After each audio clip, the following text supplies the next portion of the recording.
I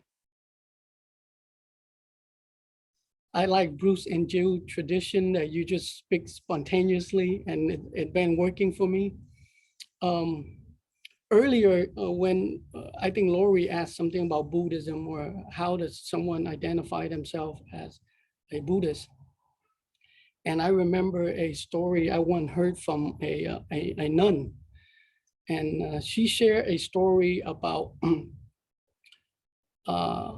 She say in ancient time in China, where China was divided by many states and there was conflict.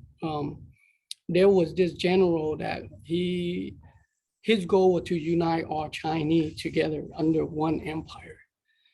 And it so happened that one day this general was on a path and he came across a monk sitting on top of a tree branch meditating. So he was at all places, this monk chose to be on top of a tree branch and meditate. So he called out to the monk. He said, "Monk, what are you doing?" And the monk respond, he said, "I am meditating." And the general go, "You are in a very precarious position meditating. One misstep, you will fall to your death." And the monk replied to the general. He said that, "Yes, I am aware of that. One misstep, I will fall to my death." But he say, "General, you are in even a more precarious position because one misstep on your part, million will die." And so the general, he's like, "That is very wise words from this monk." And so he asked the monk, he said, "Monk, what is the meaning of Buddhism? If you can answer it in brief, I will become your disciple." And the monk said, "That's simple. Buddhism is to do what is good, avoid what is evil, and to purify one mind." And so the general say, "That's it?" He said, "Yes." He go, "Even a child of 3 can know that." And the monk said, "Yes, but a man of 80 won't be able to practice it." So I remember this and I'm thinking about it. And I think about it in the context of my life. I understand the first 2 parts. I think I knew that from the very beginning when I was young, what is good and what is bad, what I should do and what I shouldn't do. I have a very good moral upbringing. I grew up in Vietnam and I was brought in a very traditional Buddhist family. My father was a lay Pure Land practitioner. So he just chant all day and I used to memorize a lot of these chants. It seemed like there's a chant for everything. Before you eat, before you go to sleep. And these chants, the chant that he chanted is mainly showing gratitude and appreciation for what you have in life. I remember there's a chant about the rice field, the people that actually put the effort into planting the rice and then plucking the rice and then how the rice travel all the way to our bowl that we are able to eat. So we should thank everyone in the process of having the rice bowl to come before us and to remember to eat every piece of rice. That is how we should show appreciation. And so I have a very good idea, I think, of what is good and what is bad. I remember there was an instant so I did not eat meat because I lived with my grandfather and he was a lay practitioner, so he was a vegetarian. I did not eat meat until I was 9 years old. And I remember when we moved from my grandparent up to live with my uncle would force me to eat meat because I was skinny, very small child. And the reason behind it, because my uncle wanted to show my father, because at that time, my father is in America.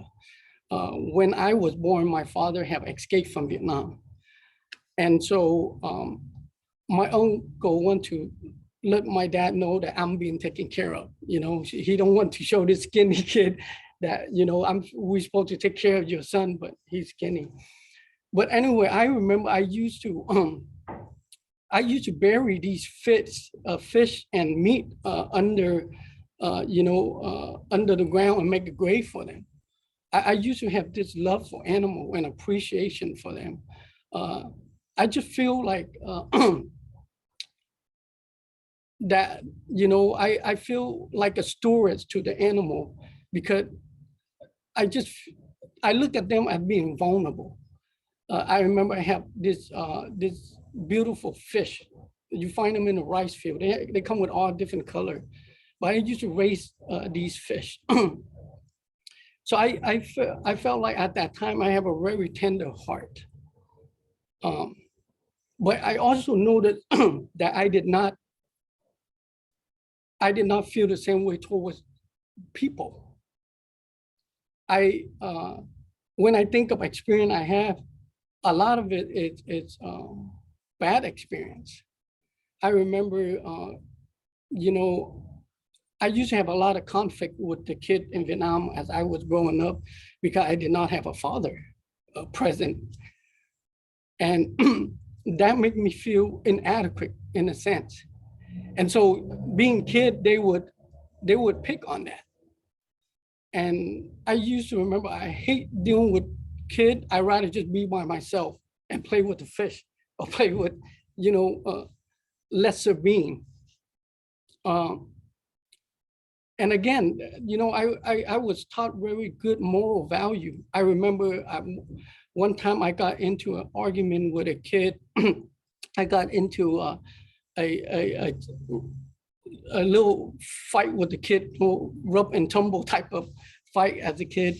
And I remember my mom used to tell me, you should not fight with anyone. Like she said, you should forbear. When people say things to you, there's a saying in Vietnamese, it say, một câu nhịn chín câu lành. It means one word of forbearing equal 9 words of peace. If you want peace, then you forbear. And in my mind at that time, I didn't think that make any sense. I feel like if I just be quiet, they keep picking on me. And it actually proved my point, because at that particular time, I was so tired of that kid, I fought back, and it scared him. And I actually feel empowered for the first time in my life, because I stood up for myself. But I know that was wrong. I know there's a different way around it. And I remember my mom used to always tell me that we need to live in a way where it creates where we release conflict.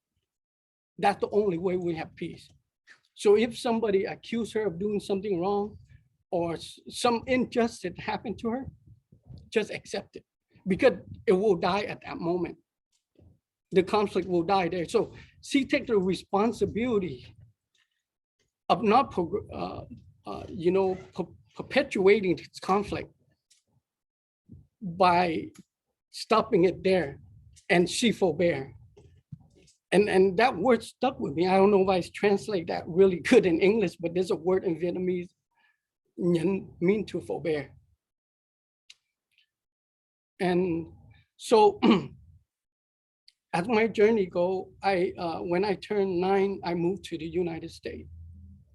When I moved to the United States, that's when I meet my father for the first time in my life. And I'm trying to remember what those experiences was like. But I feel like it really brief. It go by really quick. And I just feel really isolated at that time. I did not feel like I belong here. I think I didn't feel like I belong in Vietnam either, because of my experience there. But when I come here, shortly after my parents divorced, and I was in, we're just moving around a lot. And then when I started junior high school, so I have a lot of bad experience in school. In school, when I just came over, there's this idea all Asian kids know martial art. So I got tested a lot in grade school. And so I forbear, I just pretend like I didn't speak English. I didn't want to argue. But then there's always that moment where it just spill over and I get in trouble. And every time I get in trouble, I hear the same speech from my mother, but it's not so much my decision. It's not so much what I did that was wrong, but it's a reflection on my mother of how her way of living is not continued by me. Like socially, people look in, this is a family that forbear, not having a child that would fight back, And I think this goes to the culture, bigger culture framework, I think. But then I always feel that I had that conflict when I go home. I feel there is this tradition, there's this belief that I feel like it's not applicable to society over here that we live in. The society over here we live in, we need to stand up for ourselves. And that's the idea that it start to ingrain in me. And at that time, I start seeing a lot of these young kids my age that assert a lot of their right.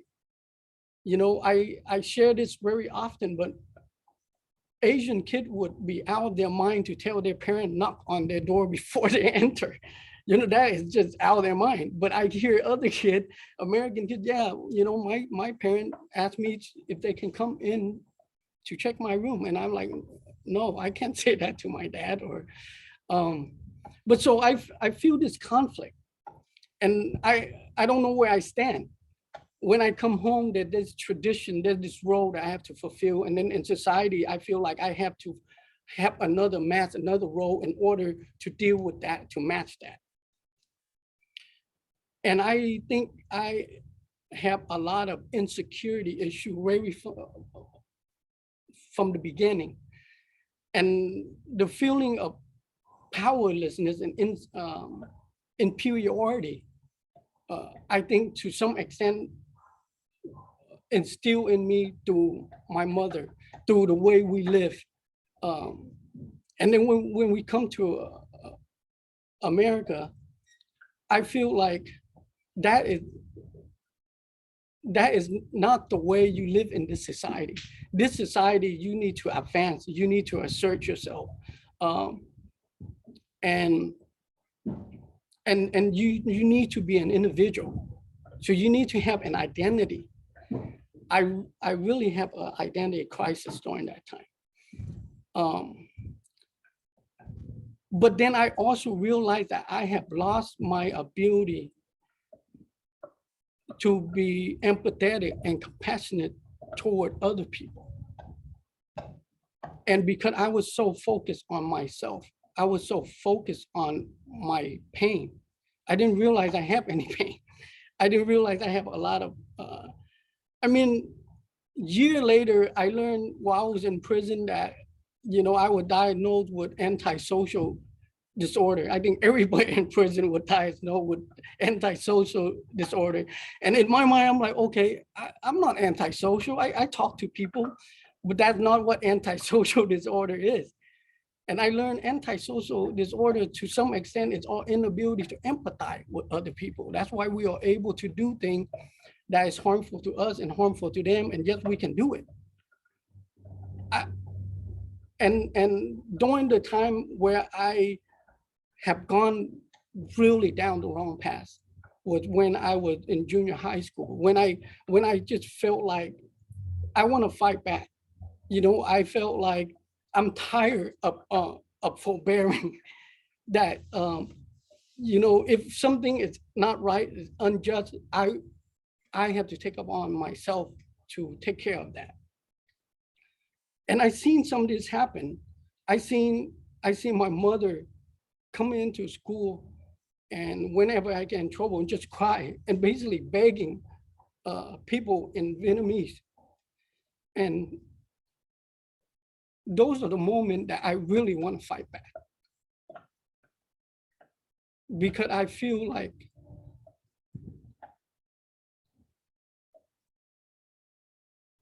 I need to fight for her.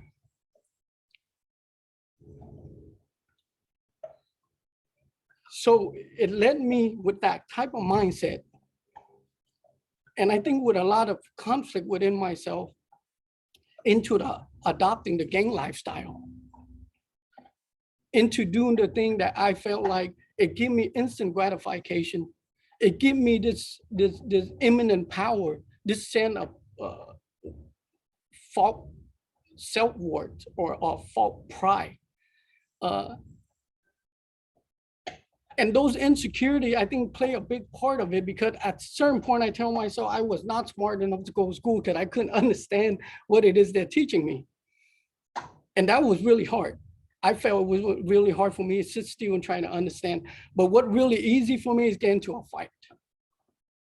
What really easy for me is that I'm not afraid of getting hurt.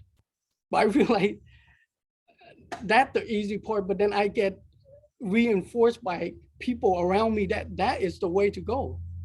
That is who you are. And so I have people that rely on me, that people look up to me that were my age. And so now I'm really drifting farther and farther away from the moral value that I was taught in.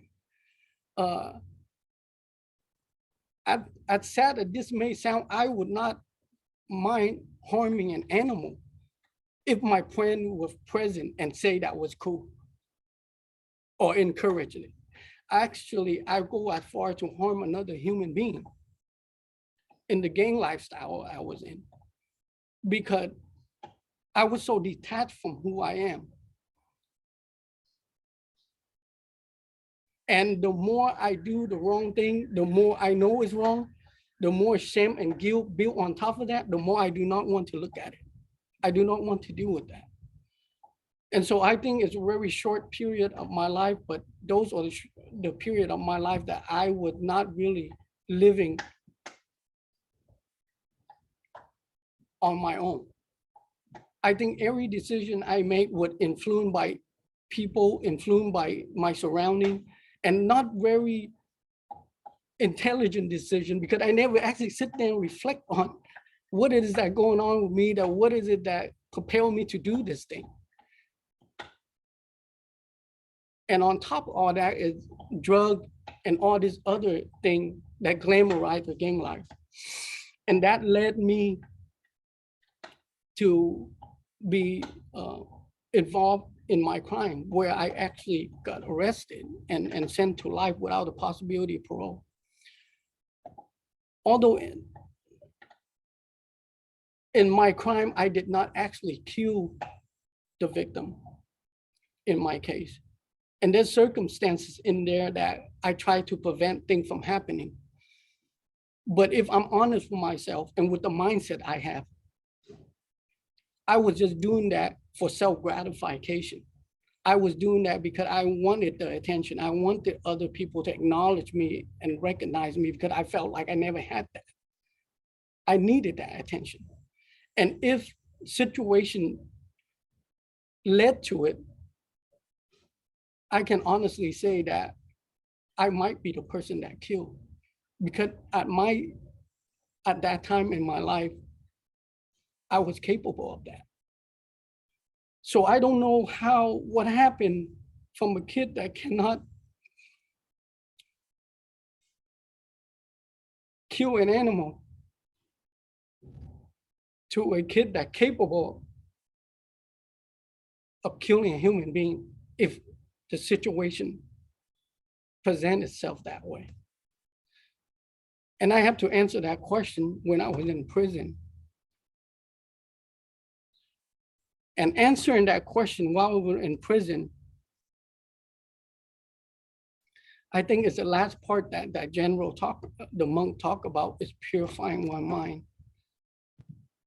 It's actually looking at myself first. Like, I mean, it's very easy to live in denial. And I've been living in denial for a very long time. I remember watching a video of the beloved Thich Nhat Hanh teacher. And he said that a lot of us is afraid to go home. And when he talk about home, he go this inner peace that we have. And he say, whenever we see conflict around us, we see suffering. If we don't go home, if we are not stable, then we might be overwhelmed by all this conflict and all this suffering. Not only that we can help the situation, but we might make it even harder for ourselves. But to me, that's my whole life, the way I deal with conflict, I deal with everything is outside of myself. I never deal with situation with a pure mind. I never really look at myself, okay, what is my motivation? What is my intention at this particular moment? Why do I choose to do that? I never learned how to do that. And then couple on top of that is I have, and Bruce have talked about this, I have no emotional intelligence. I did not know that these are the things that are going on with me. I was so afraid of accepting my vulnerability that I do not want to deal with that. Every time I feel that fight or flight sensation, the physical sensation, I interpret that as fight. I choose to go that route. I don't allow myself to actually sit there and say, oh, there's another alternative here. Because I was afraid. And all that was reinforced when I was in prison. For the first 10 years of my term in prison, I continue that same mindset. I promote that kind of mindset. I carry a lot of prejudice in me. I think right from the beginning when I come to America with the experience I have, I was very ethnically isolated. And my inferior mindset led me to believe that the only way that I can feel safe and secure is to be with this group of people, with this type of thinking. And I was really afraid of getting out of that. You know, I remember I used to, I think I shared this before, but I used to hate learning English because I just hate those kids making fun of me not being able to speak English. So that hatred for learning English limit me. It limit my ability to live in this society. I remember when I was sitting in trial and they were speaking English, I only understand portion of that because I did not spend my time learning English when I had the opportunity. And then I learned to appreciate learning while I was in prison. I learned to appreciate education, just like John mentioned. I never thought I would get an AA degree or even get a GED or even speak English to a group of English speaking people, you know, but these are the self-limiting beliefs that I had.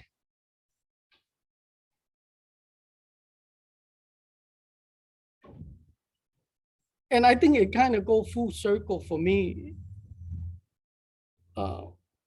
now that I work with animal again. I'm a dog trainer.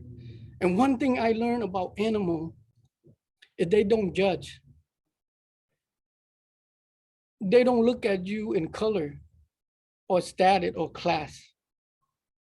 They look at your attitude. Is this guy trustworthy or not? That's how the dog actually look at you. And once they trust you, you can be a homeless guy. I see a lot of homeless guys with dogs. And they trust them, they follow them around. And at some point, like what, I wonder at some point, why do I not, I kind of lose that inner value, that good, you know, that good attitude. You don't want people to look at you and say, this guy is not trustworthy, or this guy is a criminal, or, you know, I mean, I used to like that type of status when I was a kid. Ironic as it is, as a kid, the more tough, the more erratic, irresponsible you are, the cooler you are. But though none of those spell trust. And so you're not going to have a really good relationship if that's the status you have.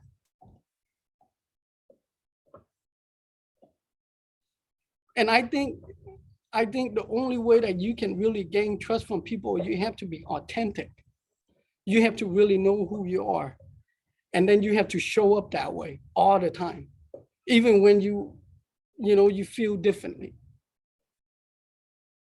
And I think this goes back to the purifying the mind part.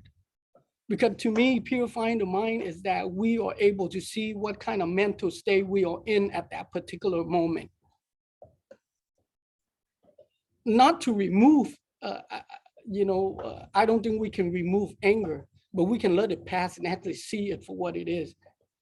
And if we see anger for what it is, a lot of time for me, it's embarrassment, it's fear, it's sadness, those really layer emotion that I did not know exist. Even the sense of inferiority, it's somewhere in there. But the practice of Buddhism teaches me to look at my mind, to understand that my mind is really the short of my affliction. And when I understand my mind and understand that, yes, my mind is afflicted. It had aversion, it had desire, and it had delusion. Then I kind of, from that point, I developed empathy and compassion for other people because they have the same mind.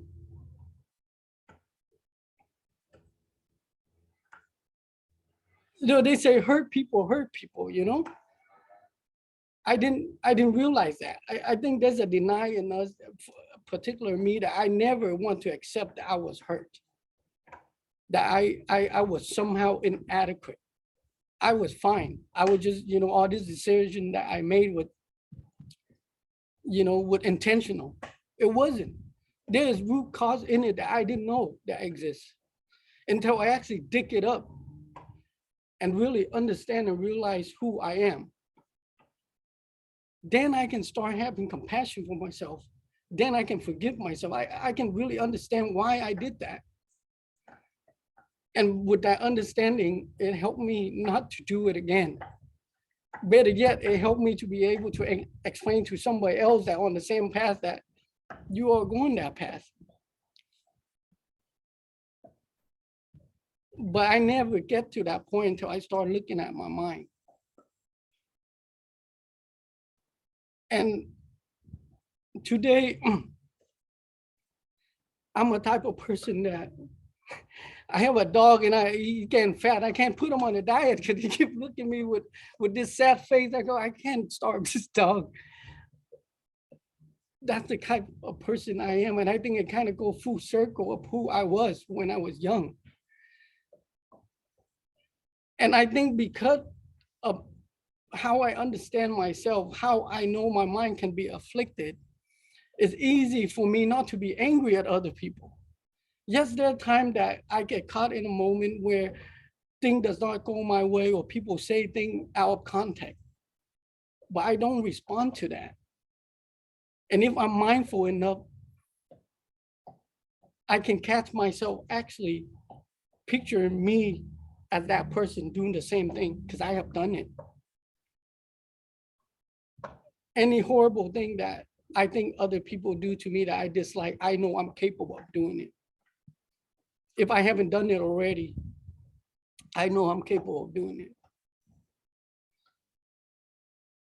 And so because of that, I'm forgiven.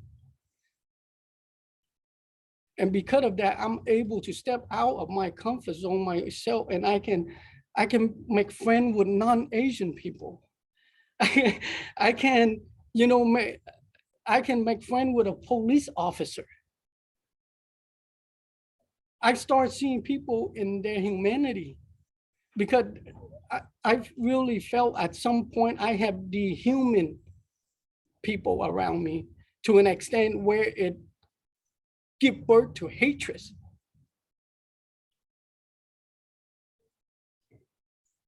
And I was able to use that and keep reinforce that in all my negative behavior.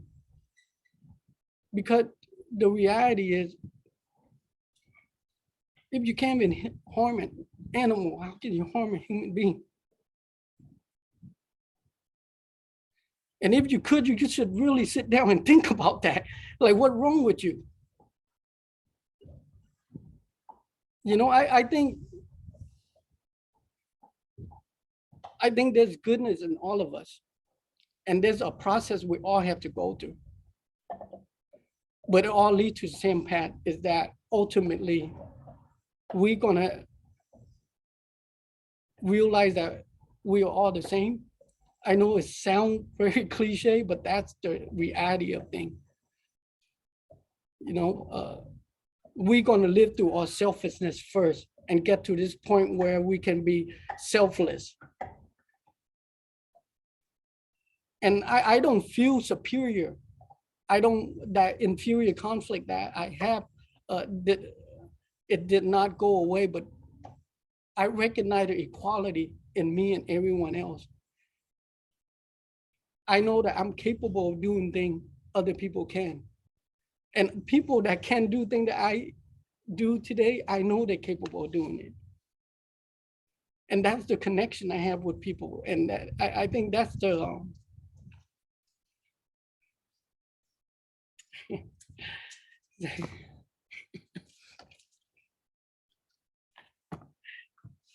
but yeah, it goes full circle for me. And I think in the Buddhist teaching and what I got most out of it is that it teaches me to pay attention to my mind, because my mind is the source of my action. And if I have peace within myself, then that's really peace around the world, because the world have one person they don't have to worry about being harmful to them. So thank you.